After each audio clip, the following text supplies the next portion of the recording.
Hello friends. तो last lecture में अपन ने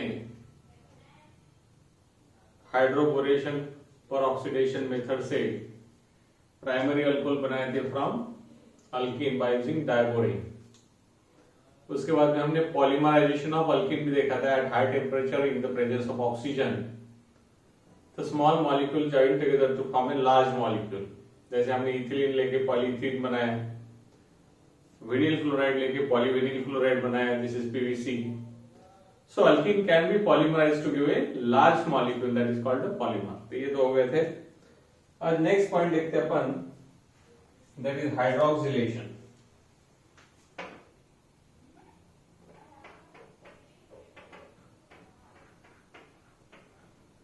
ऑफ अल्कीन। अब hydroxylation of alkene means what? Simply addition of OH. So addition of OH is called the hydroxylation. तो करते क्या है, यहाँ पे हमारा जो अल्कीन है, this is in general alkene, is to dilute alkaline KMnO4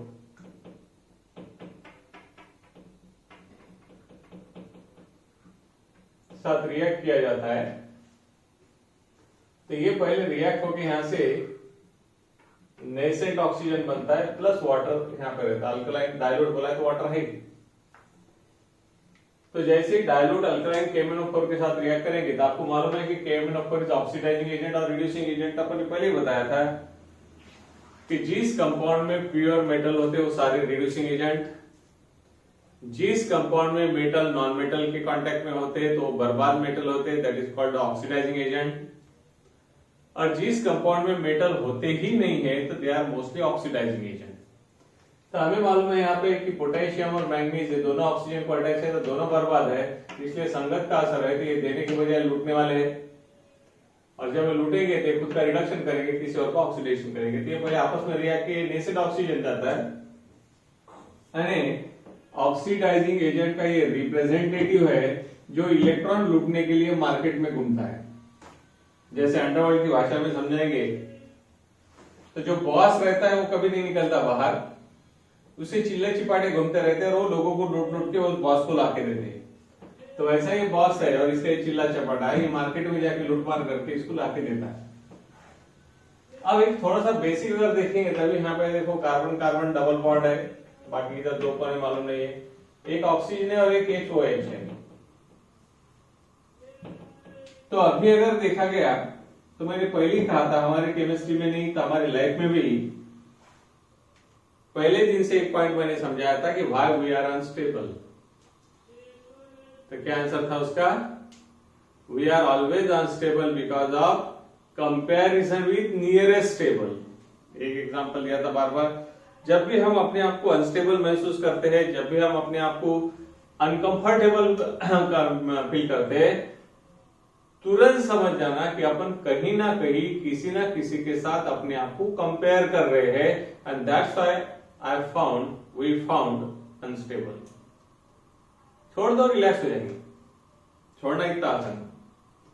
दूसरा मैंने एक शादी का एग्जांपल बार बार दिया था कि सबसे ज्यादा जेलसी किसमें होती है। तो मैंने कहा था शादी में एक लेडी दूसरी लेडीज को घूर घूर के देखती है।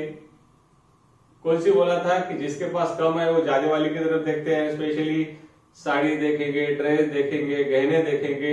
और उसके पास ज्यादा है, मेरे पास नहीं है, तो फिर वो मार मार करते हैं कि मेरे पास भी कैसे आए। तो मैंने कहा लेडीज कभी जेंट्स को घूरती नहीं है, जेंट्स कभी लेडीज को घूमता नहीं है। स्पेशली लेडीज में कैरेक्टर ज्यादा होते बोला था कि शादियों में जाओ, फंक्शन में जाओ तो एक लेडी दूसरी लेडीज को बहुत माइन्यूटली ऑब्जर्व करती है और फिर किससे? अपने से जो सुपीरियर है उससे, अपने से जो कमजोर है उसकी तरफ देखते भी नहीं।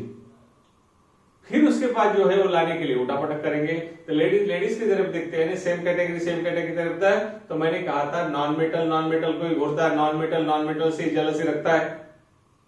तो इस तरीके से ये दो ऑक्सीजन की अगर बात करें अपन, तो ये ऑक्सीजन हमारा हाईली अनस्टेबल है क्योंकि उसको 2 इलेक्ट्रॉन की सख्त जरूरत है, और ये ऑक्सीजन स्टेबल है क्योंकि इसको 2 इलेक्ट्रॉन मिल चुके कंपैरेटिवली। और इसलिए मैंने पहले कहा कि पहले इन दोनों में टक्कर होती है, तो मैंने कहा था ये रात बेरात इसको मिस कॉल देता है, इसको मैसेज डालता है कि सुबह होने के पहले एक बच्चा मेरे पास होना। ये पूरा डायलॉग अपना पूरा।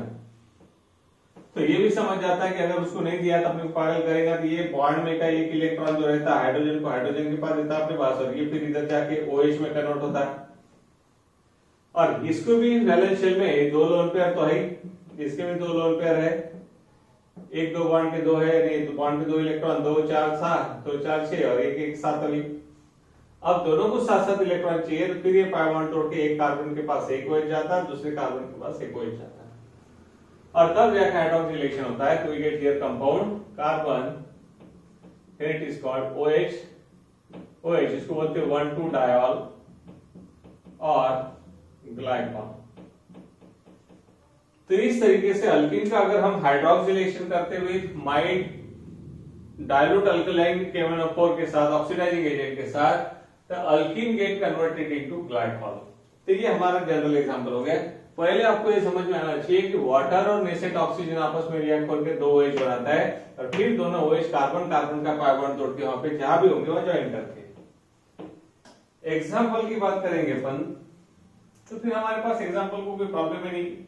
तो इथिलीन ले लेंगे, that is CH2 double bond CH2, this is ethene. फिर ये एज इट इज रहेगा, that is nascent oxygen plus H2O। Here it is the dilute KMnO4, and then we get here CH2 CH2, एक OH एक carbon पे दूसरा OH एक पे, this is called 1,2 ethane dial.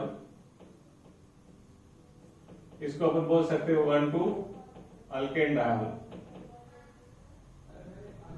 या अल्केन 1,2 डायल, या इसी को बोला जाता है ethane 1,2 dial, that is ethane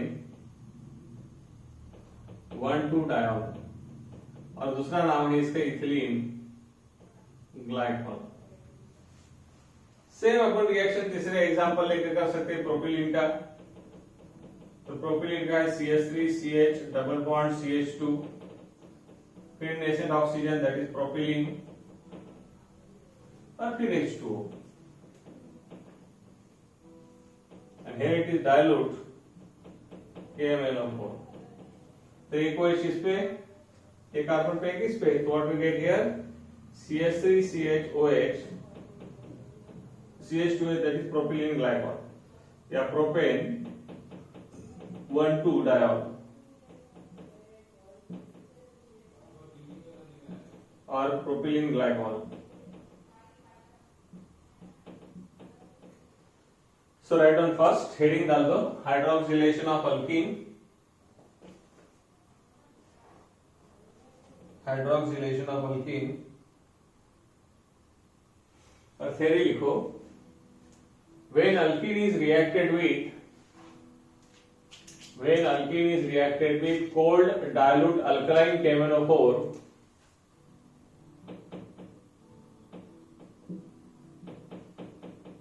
when alkene reacted with cold dilute alkaline KMnO4, it gives alkane diol.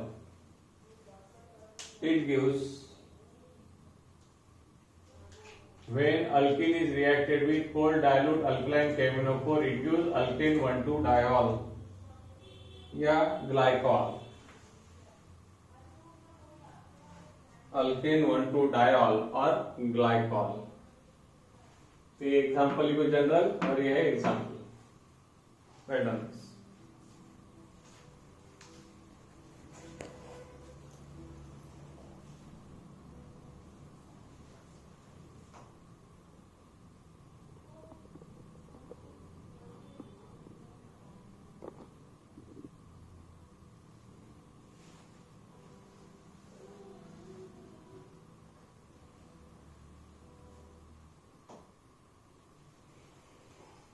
हो गया।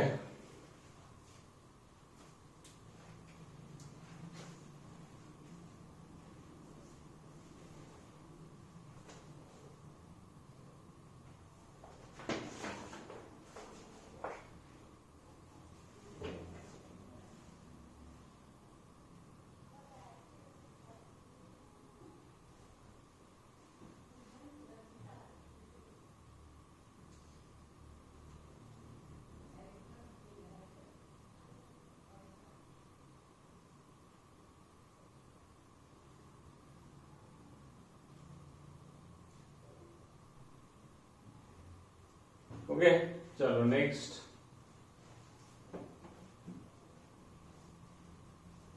Oxidation of alkyne.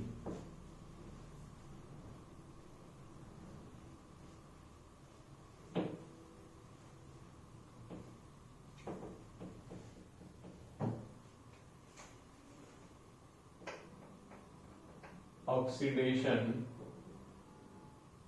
Of alkene.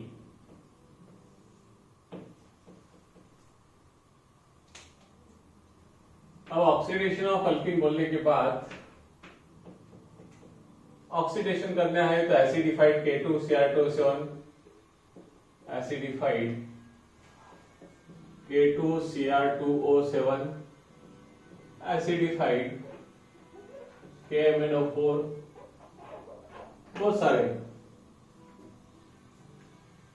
अब वापस सेम यहां पे ख्याल में रखना, अल्कीन बोलने के बाद पहले 1। सपोज मैं यहाँ पे इसमें डायरेक्ट एग्जांपल दिया तो डायरेक्ट एग्जांपल लेंगे, जनरल लेना है तो जनरल भी ले सकते हैं अपन। तो सपोज मैं R bond CH double bond CH2 in general alkyne लेता हूं एक, और फिर अपने एग्जांपल लेंगे अलग अलग।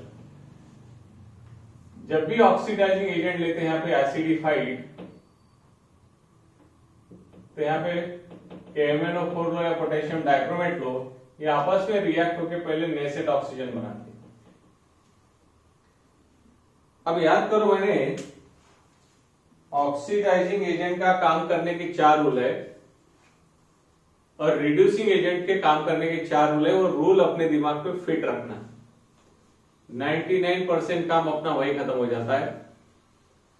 जैसे मैंने ऑक्सीडाइजिंग एजेंट के लिए कहा कि जो भी ऑक्सीडाइजिंग एजेंट होता है वो पहले OH को ढूंढता है, बॉन्ड OH को ढूंढता है। अगर बॉन्ड OH है और नेबरिंग कार्बन के पास H है तो OH में का H नेबरिंग कार्बन का H नेसेंट ऑक्सीजन निकाल के वाटर में कन्वर्ट होता है और उस कार्बन और ऑक्सीजन के बीच में डबल बॉन्ड डाल के एक तो अल्डिहाइड नहीं तो कीटोन बनता है। एक तो ये। दूसरा मैंने कहा था कि अगर OH है और नेबरिंग कार्बन के पास अगर H नहीं है तो उसका डिहाइड्रेशन हो जाता है, OH ही भाग जाता है और बाजू एडजेसेंट पोजीशन से H लेके जाता है और उस वक्त वहां आइसोअल्कीन बोला है। और अगर OH है और उसके एडजेसेंट कार्बन पे अगर H नहीं है तो उसका ऑक्सीडेशन कभी भी नहीं होता, it undergo dehydration to give isoalkene. तीसरा रूल है हमारा कि ठीक है OH नहीं है तो दे सर्च C डबल बॉन्ड हो, कार्बोनिल ग्रुप बोलते हैं उसको, और कार्बोनिल कार्बन के पास H है कि नहीं वो देखते। अगर कार्बोनिल कार्बन के पास H है तो they remove H by OH, और कार्बोनिल कार्बन के पास H नहीं है तो they break the larger alkyl group and convert both the part into carboxylic acids according to pox principle. ये सारा मैंने लिखवा के दिया था। उसमें भी मैंने कहा था there are 2 type of oxidising agent, one is strong oxidising agent, other is weak oxidising agent.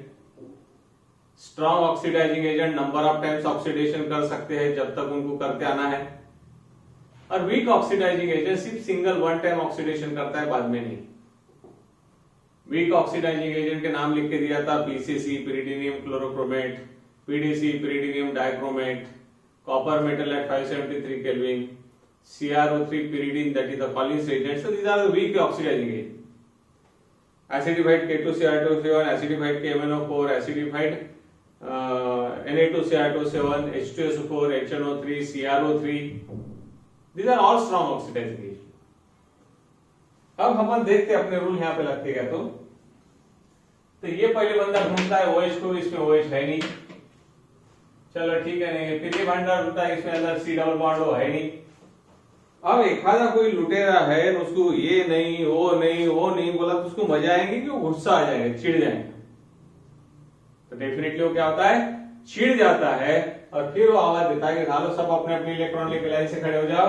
तो यहां से जो वीक एंटर है, पाई बॉन्ड जो वीक सेंटर रहता है वहां से ब्रेक हो जाता है और यहाँ पे R बॉन्ड, ये CH तो है, ये दोनों बॉन्ड हो गया और ये हमारा CH2 अलग हो गया यहां से।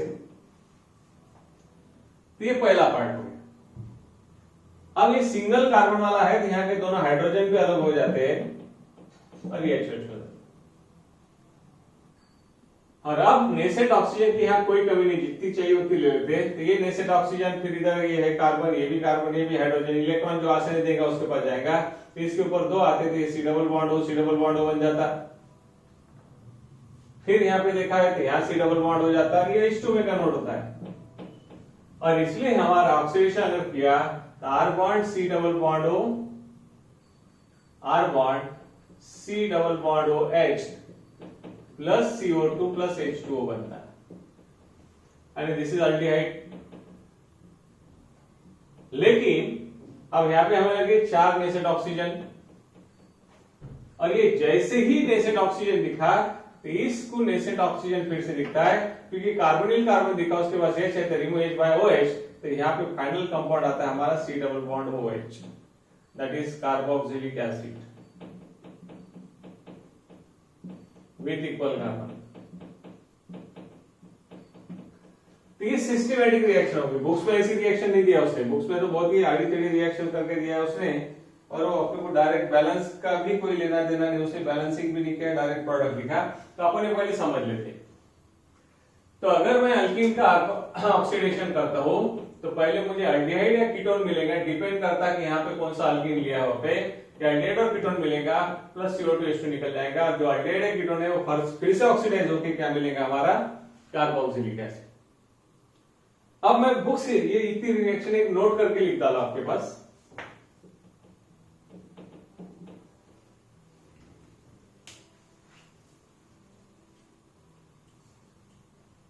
उसमें लिखो alkene on oxidation with strong oxidising agent, alkene on oxidation with strong oxidising agent,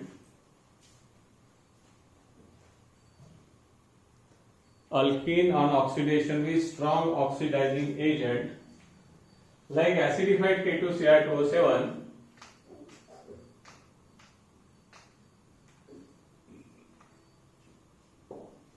first gives aldehyde or ketone, first gives aldehyde or ketones, first gives aldehyde or ketone which on further oxidation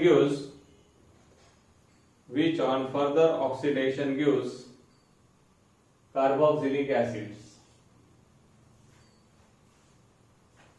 which on further oxidation gives carboxylic acid। ये लिख डालो पूरी reaction.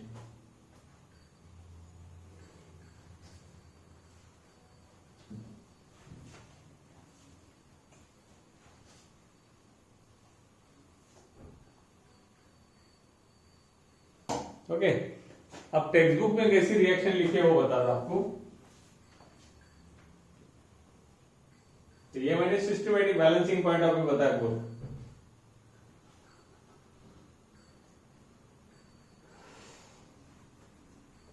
With equal carbon नहीं, with less carbon है, यहां से less है, यहां से इक्वल है। तो अब direct according to textbook चलेंगे अपन।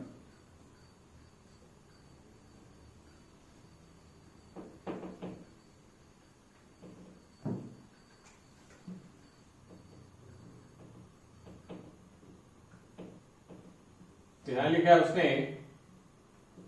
एसिडिफाइड K2Cr एसिडिफाइड KMnO4 और नेसेट ऑक्सीजन नीचे लिखा है, बैलेंस करने का काम नहीं रखा। तो जब भी ये रहेगा ना अपना, तो ब्रेक कर देना, इधर एक C डबल बॉन्ड हो, इधर एक C डबल बॉन्ड हो। तो what we get here, R bond C double bond OH plus ये CO2 H2 में कन्वर्ट हो जाता, मैंने पहले कहा था that is CO2 plus H2। तो this is called aldehyde. Aldehyde के पास हमारे मालूम है कि ऑक्सीडाइजिंग एजेंट तब तक ऑक्सीडेशन करते रहेगा जब तक फर्दर ऑक्सीडेशन पॉसिबल नहीं। तो ऑक्सीडाइजिंग एजेंट के दुश्मन दो चीजें, एक तो बॉन्ड OH, एक C डबल बॉन्ड O। तो इस कंपाउंड में C डबल बॉन्ड O आ गया, कार्बोनिल कार्बन के पास H भी है, तो ऑक्सीडाइजिंग एजेंट क्या करता है, कार्बोनिल कार्बन के पास का H निकाल के OH में कन्वर्ट करता है। So this is carboxylic acid with less carbon। तो जो भी अल्किन होगा आपको को पाई बॉन्ड से ब्रेक करना है, और फिर ये एक्चुअली यहाँ पे 2 मॉलिक्यूल्स ऑफ कार्बोक्सिलिक एसिड मिलता है। ये है हमारा एसिड और इसको बोलते हैं फॉर्मिक एसिड। H2CO3 जो है that is called carbonic acid भी उसको बोला जाता है, या ये फॉर्मिक एसिड में भी कन्वर्ट होता है आफ्टर ब्रेकडाउन। अब एग्जांपल देखेंगे अपन।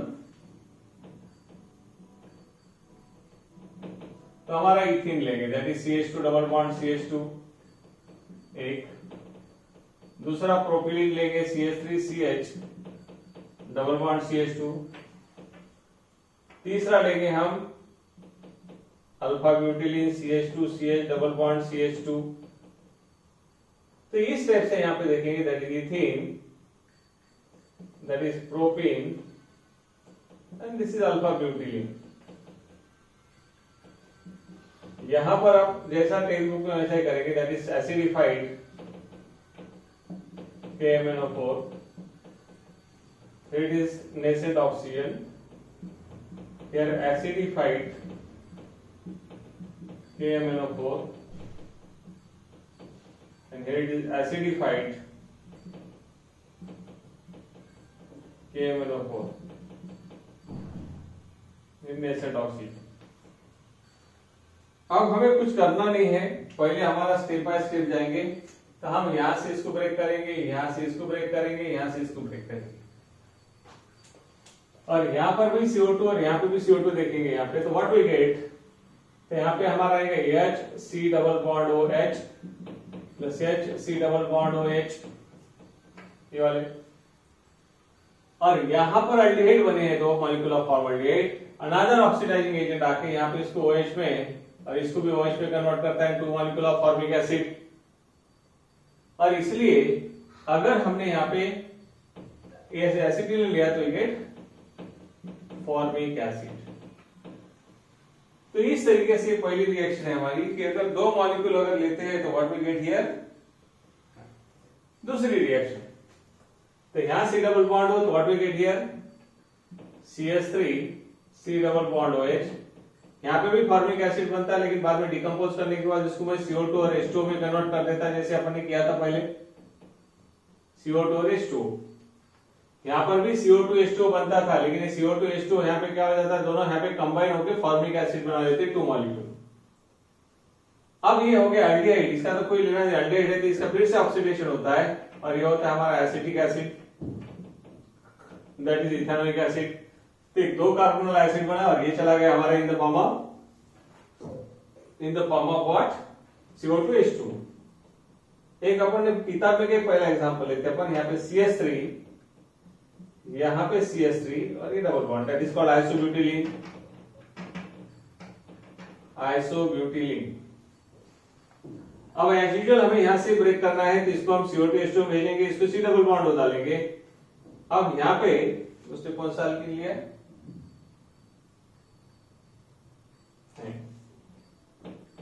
CH double bond CH2।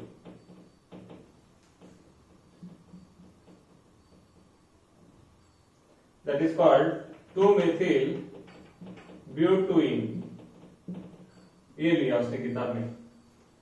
अब यहां से ब्रेक करेंगे तो यहां भी C डबल बॉन्ड हो जाएंगे, यहां भी C डबल बॉन्ड हो जाएगा। What we get here, that is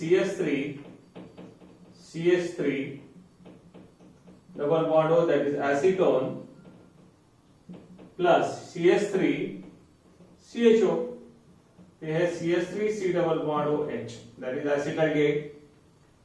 लेकिन ख्याल में रखना कि अल्डिहाइड इजीली अंडरगो ऑक्सीडेशन, लेकिन ketone do not undergo oxidation easily, क्योंकि यहाँ पे पॉप प्रिंसिपल लगेगा, कार्बोनिल कार्बन के पास H है नहीं है, तो ब्रेक द लार्जर अल्किल बोला था दैट रिक्वायर्ड विगरस कंडीशन।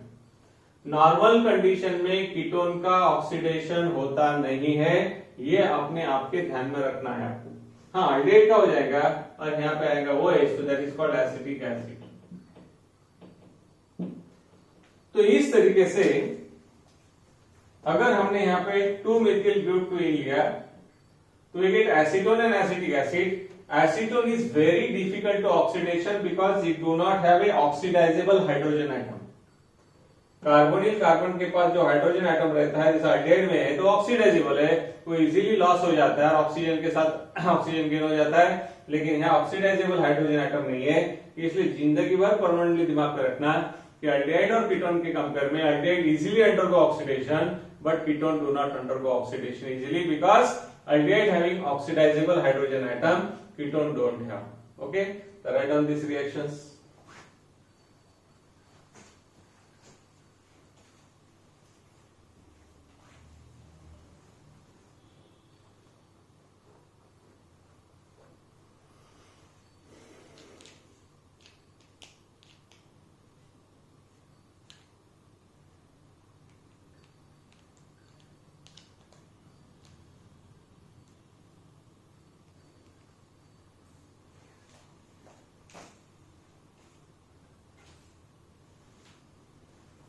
और इसको तुम ऐसा भी लिख सकते हैं twice CO2 plus twice H2 इस रिएक्शन में और करके.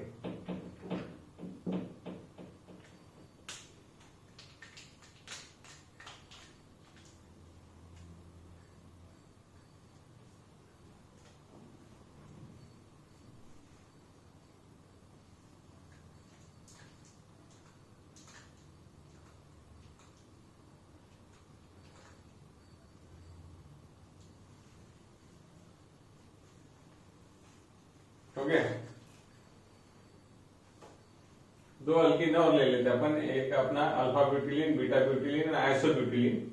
फिर कोई भी टाइप की रिएक्शंस है, टेक्स्ट बुक में सीधे दो ही रिएक्शंस है, second and third.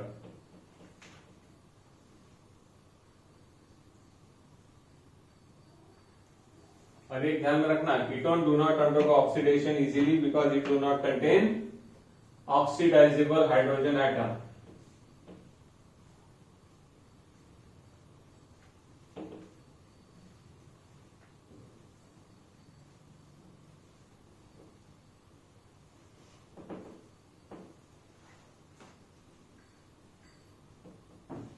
Okay. Now suppose I am taking here CH3, CH2, CH, double bond CH2, that is called butanene. दूसरा CH3, CH, double bond CH, CH3, that is butene. और तीसरा CH3, CH3, double bond CH2, that is isobutylene. अब इनका सबका oxidation करेंगे वही method से अपन. So that is acidified K2Cr2O7 and KMnO4 तो KMnO4.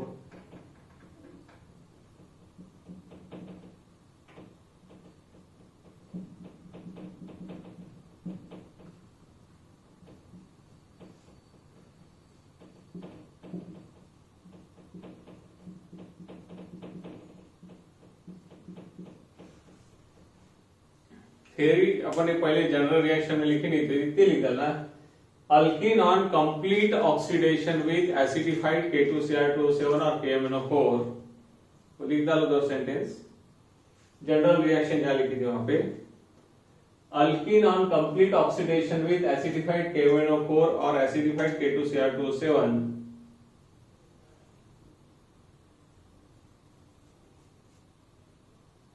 which gives aldehyde or ketone, which on oxidation gives carboxylic acid.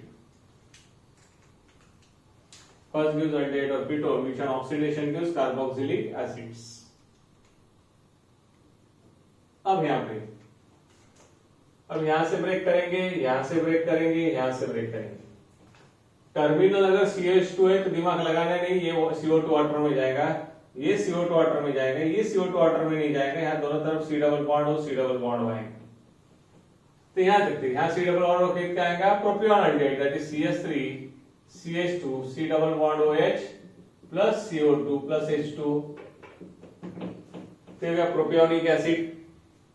अब प्रोपियोनिक एसिड है, ये प्रोपियोन अल्डिहाइड है, और यहाँ पे ये फिर से ऑक्सीडाइज हो जाएगा, तो हो जाता है propionic acid, that is propionic acid plus CO2 plus H2. यानी अल्फा ब्यूटिलीन लिया तो आखिरी का जो CH2 है, they get lost in the form of CO2 and H2, और it is also called in formic acid. and rest of the 3 carbon containing aldehyde get converted into acid, that is propionic acid. अब यहाँ पे भी पहले एसिटाल्डेहाइड बनेगा and we get 2 molecules of acetaldehyde, that is C double bond OH, यहाँ भी C double bond O, यहाँ भी C double bond O, और further oxidation करेंगे तो we get 2 molecules of acetic acid. तो यहाँ पे दोनों मॉलिक्यूल होगा, वीक ऑक्सीडाइजिंग एजेंट होता तो वन टाइम में ऑक्सीडेशन होता था, डबल नहीं। और ये रिएक्शन अल्डेहाइड पे रुक जाती थी, ये भी अल्डेहाइड पे रिएक्शन थी, एसिड तक कभी नहीं जाती। अब यहाँ पे C डबल बॉन्ड हो यानी एसीटोन बन जाएगा, that is CH3 C double bond और इधर CO2 plus H2, that is acetone, और एसीटोन का फिर से ऑक्सीडेशन होता नहीं। तो इस तरीके से 3 रिएक्शन रहेगी। तो तुम्हारा एक ही ख्याल में रखना कि आपका अल्कीन आप कहां से ब्रेक कर रहे हैं, उसके हिसाब से पहले अल्डेहाइड और कीटोन बनेगा। अल्डेहाइड होगा तो उसका फर्दर ऑक्सीडेशन करना, कीटोन होगा तो उसको छोड़ देना, क्योंकि ketone is difficult to oxidation as compare to aldehyde. So write down this reaction.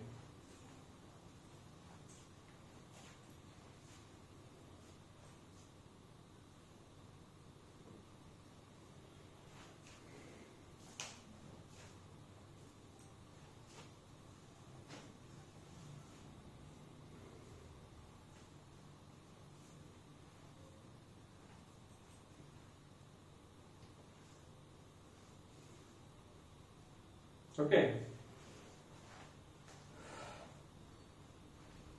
तब एट ए ग्लांस कैसे इमेजिन करना। सब इथिलीन ली, स्ट्रॉन्ग ऑक्सीडाइजिंग एजेंट के साथ रिएक्ट किया तो हमें दोनों भी कार्बन CO2 H2 में जाएंगे तो 2 मॉलिक्यूल ऑफ फॉर्मिक एसिड मिलेंगे। प्रोपिलीन लिया तो C डबल बॉन्ड हो गया, एक साइड से CO2 H2, एक तरफ का एसिड अल्डेहाइड और फर्दर ऑक्सीडेशन हो गया एसिटिक एसिड।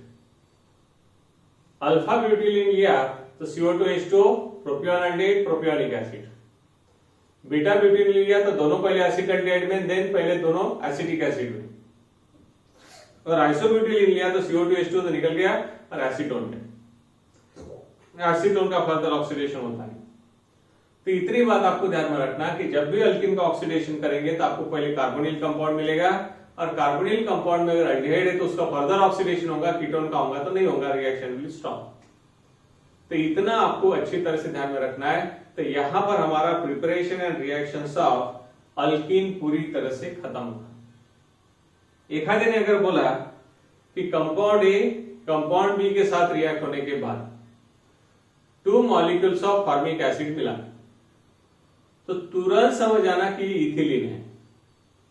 किसी ने कहा कि कंपाउंड ए कंपाउंड बी के साथ रिएक्ट होने के 2 मॉलिक्यूल ऑफ फॉर्मिक एसिड मिले, समझ जाना ये इथिलीन है और स्ट्रॉन्ग ऑक्सीडाइजिंग एजेंट KMnO4 है, K2Cr2CO या Na2Cr2CO कोई तो भी है। अगर उसने बोला CO2 प्लस एसिटिक एसिड मिला, तो CO2 में 1 कार्बन, एसिटिक एसिड में 2 कार्बन, 3 कार्बन वाला अल्कीन लेना होगा, दैट इज प्रोपिलीन, और स्ट्रॉन्ग ऑक्सीडाइजिंग एजेंट के साथ ऑक्सीडाइज करेंगे।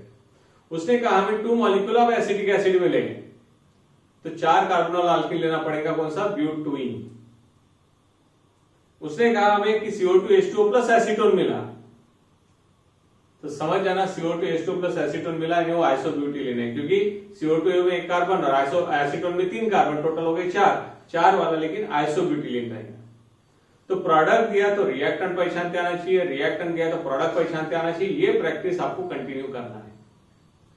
तो यहां पे preparation of alkene as well as preparation of reactions of alkene पूरा फिनिश हो गया।